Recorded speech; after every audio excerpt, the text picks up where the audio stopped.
From Thom Hartmann's Daily Take Substack, The Coming Republican Depression, How the GOP Turned America into a Powder Keg and is About to Light the Match.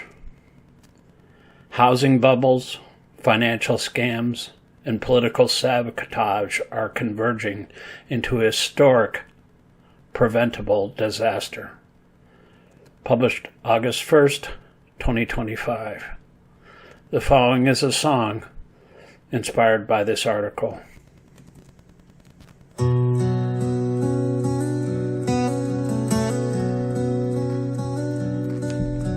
I see the fuse is burning down on a keg marked U.S. economy. They smile as they pass it round, billionaires dancing in the treasury. The air smells like 1929. Ghosts of bread lines whisper in the wind. We've been here too many times, and I know how the story ends. Here comes the coming Republican depression, where the rich get rich on our recession. They light the match, they watch it fall, and leave the rest of us with nothing at all. History's a warning, but they won't learn the lesson. Brace for the coming Republican depression.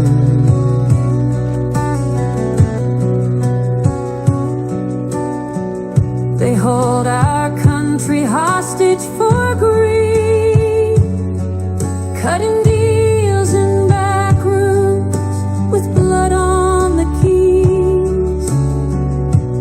Kill the unions, kill the seed, trade our children's future for a yacht on the seas. Wall Street gamblers spin their wheels, while farmers lose their land and homes. Main Street breaks beneath the heels of a party that turns the world to stone. Here comes the coming Republican depression, where the rich get rich on our recession. They light the match, they watch it fall, and leave the rest of us with nothing at all. History's a warning, but they won't learn the lesson. Brace for the coming Republican depression. We remember the bread lines, the fear in our fathers' eyes, the homes boarded up, the farms swallowed by the sky. They call it freedom, but it's chains in disguise. And if we don't rise now, everything dies.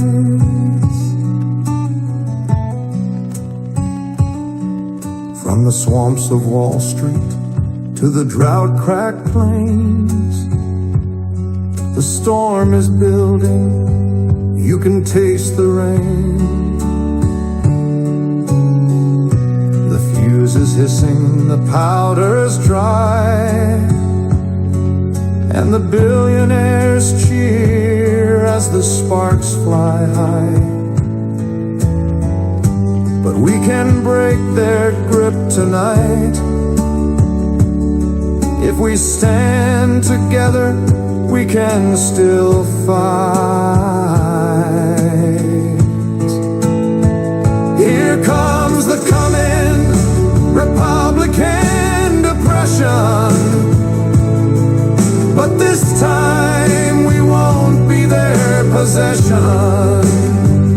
We'll hold the line, we'll take it back before the whole world fades to black. History's warning, and we will learn the lesson. We'll stop the coming Republican depression.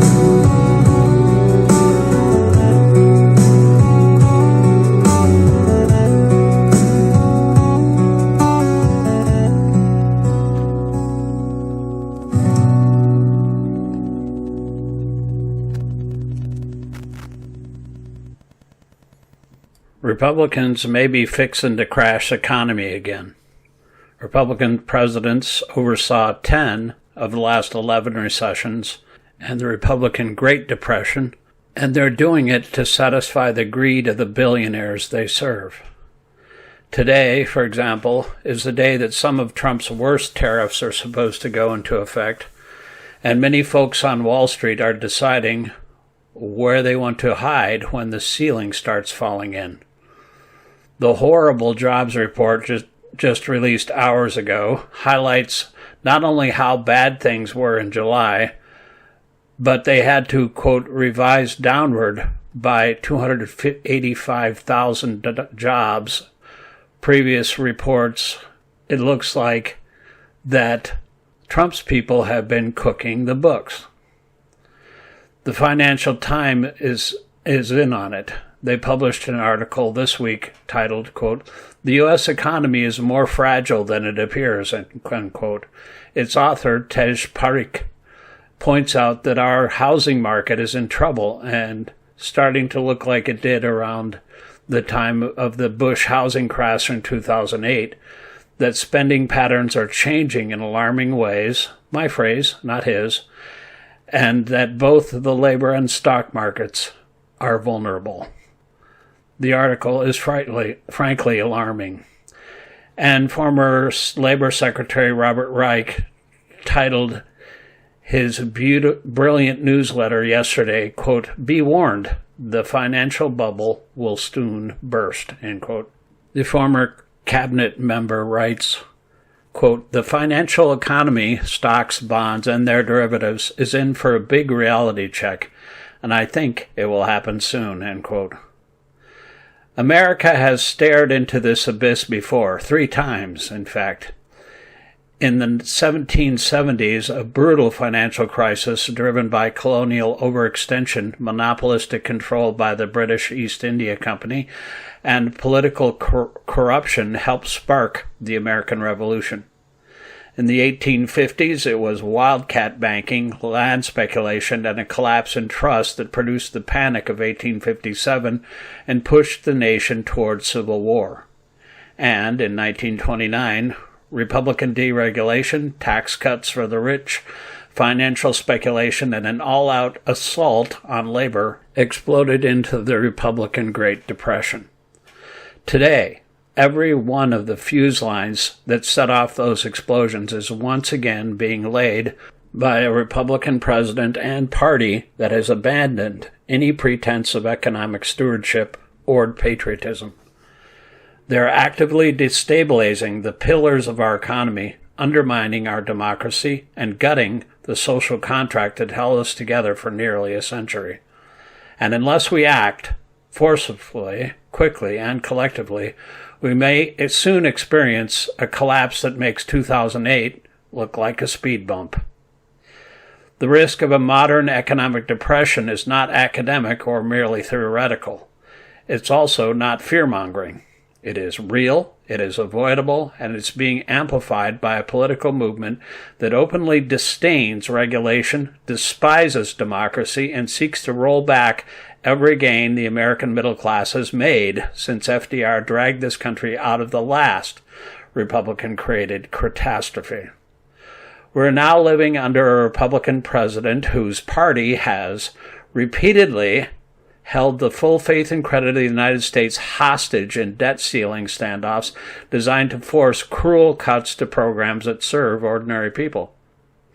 Demanded the Fed lower interest rates in a way that could push the nation into an inflationary spiral, even as wages stagnate and housing becomes unaffordable for the bottom 90%. Pushed for an end of regulations on banks, fossil fuel companies, tech monopolies, and Wall Street speculators, even as their recklessness increased systemic risk. Championed massive tax cuts for billionaires and multinational corporations, ballooning the deficit while cutting benefits and raising taxes on working people. Enabled trade wars and supply chain disruptions while cutting support for green manufacturing and public investment. Promoted and made billions from crypto, and perhaps most grotesquely, embraced an authoritarian and white nationalism, eroding the rule of law and the very stability on which economic confidence depends. Every one of these moves destabilizes the foundation of modern prosperity, and every one of them echoes the warning signs of past collapses. The mechanism of economic catastrophe are not mysterious. We've seen them before. Start with sovereign debt and fiscal dysfunction. In 2023 and 24, House Republicans repeatedly brought us to the brink of default just to slash food aid, gut Medicaid, and kill green jobs. Now, in 2025, they're salivating over a new, quote, balanced budget amendment that would make counter-cyclical investment during recessions illegal. That's economic suicide. When demand collapses, the government must spend to destabilize the system. That's Econ 101. But the GOP wants a permanent austerity straitjacket. Why? Because billionaires don't suffer in recessions. They buy everything at a discount and radically increase their own wealth when things rebound. For the morbidly rich, Republican recessions and depressions are, quote, buying opportunities, end quote. It's class war, plain and simple. Then there's financial speculation and asset bubbles. We're once again living in an era of rampant, unregulated financial engineering. Crypto Ponzi schemes, AI stock frenzies, private equity gutting essential companies and loading them with debt. Trillions of dollars sloshing around the system, chasing yield, while regulators like the SEC and FTC are neutered by courts attacked with right-wing ideologues.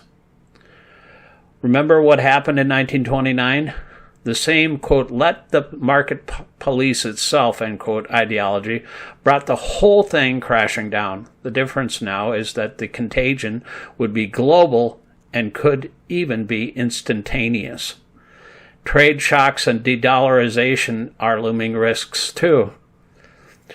Trump's tariffs hurt American farmers and manufacturers. His talk of a new 10% universal tariff could ignite a global trade war and could push countries like China, Brazil, and Saudi Arabia to finally abandon the dollar as the reserve currency. If that happens, if Treasury bonds stop being the world's safe haven, we're looking at a collapse in our ability to finance debt, a surge in interest rates, a crash in the housing market, and mass layoffs. And the Republicans, they'll cheer it on. They think chaos is good politics. And then there's the tariffs. There's a reason the founders of this country and the framers of the Constitution gave the power to enact tariffs exclusively to Congress.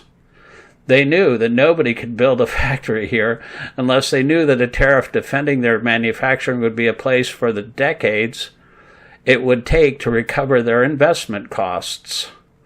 When tariffs are simply slapped here and there willy-nilly by a single man and can be easily repealed by the next president, no competent business manager would take them seriously.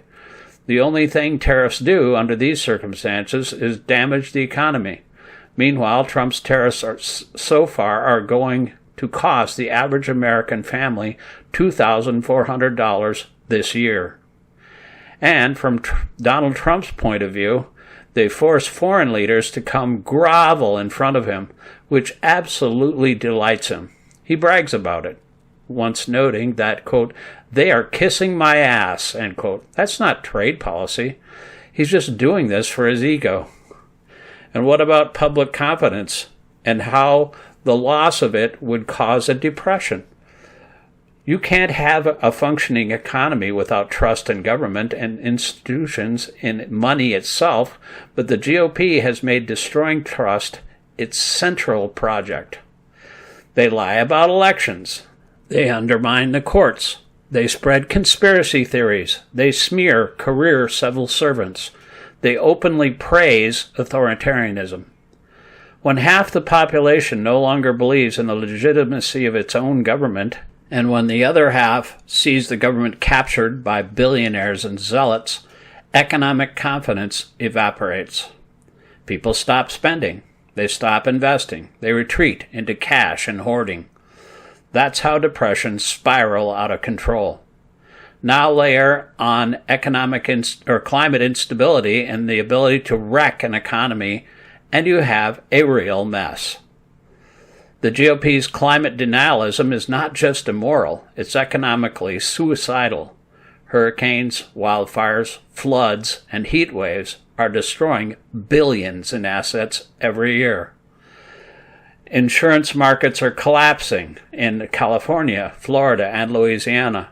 Agricultural yields are falling. Water shortages are hitting the Southwest. Floods are wiping out the Midwest and the South, while wildfires torch the West. But Republicans keep slashing climate research, killing green energy subsidies, and banning ESG investment strategies. They're literally outlawing the future. It's a five-alarm fire, and the Republican arsonists are demanding more gasoline. There is, however, a way out. We've done it before. After the last Republican-created depression, Franklin Roosevelt rejected the dogma of austerity and implemented the most ambitious suite of Keynesian policies in world history. He put people to work. He regulated the banks. He taxed the rich. He unionized the workforce. He broke up monopolies. He guaranteed Social Security, unemployment insurance, and the right to organize. That system, Keynesian demand-side economics, created the greatest middle class the world has ever seen. It lifted millions out of poverty, stabilized capitalism, and gave rise to the post-war economic boom. It literally created the modern American middle class. But, starting in 1981, Reagan and the GOP declared war on that system. They gutted antitrust enforcement. They slashed top tax rates. They crushed unions. They deregulated finance. They privatized public goods. They shifted the burden of funding government from the rich to the working class. And they blamed the victims of their policies for the resulting inequality and instability. And now they're going for the kill shot. Trump and his Republican Party are not just misguided. They're dangerous. Their policies aren't just bad. They're existential threats to economic stability. They've created the conditions for collapse, and they'll bring immigrants, Democrats, or queer kids when it happens. We can't let them. We have to take our country back economically, politically, morally. That means rejecting trickle-down nonsense and restoring Keynesian demand-side policies. It means breaking up monopolies and rebuilding a regulatory state that works. It means bringing back progressive taxation and closing loopholes for billionaires. It means massive investment in clean energy, public health, education, and infrastructure. It means rebuilding trust and democracy by reversing Citizens United, demanding voting rights, rooting out corruption, and calling out fascism where we see it. This must be at the core of the platform Democrats run on this fall and during the next year's midterms. The risk of a depression is real, but the solution is in our hands. We just have to stop letting the Republican Party light the matches.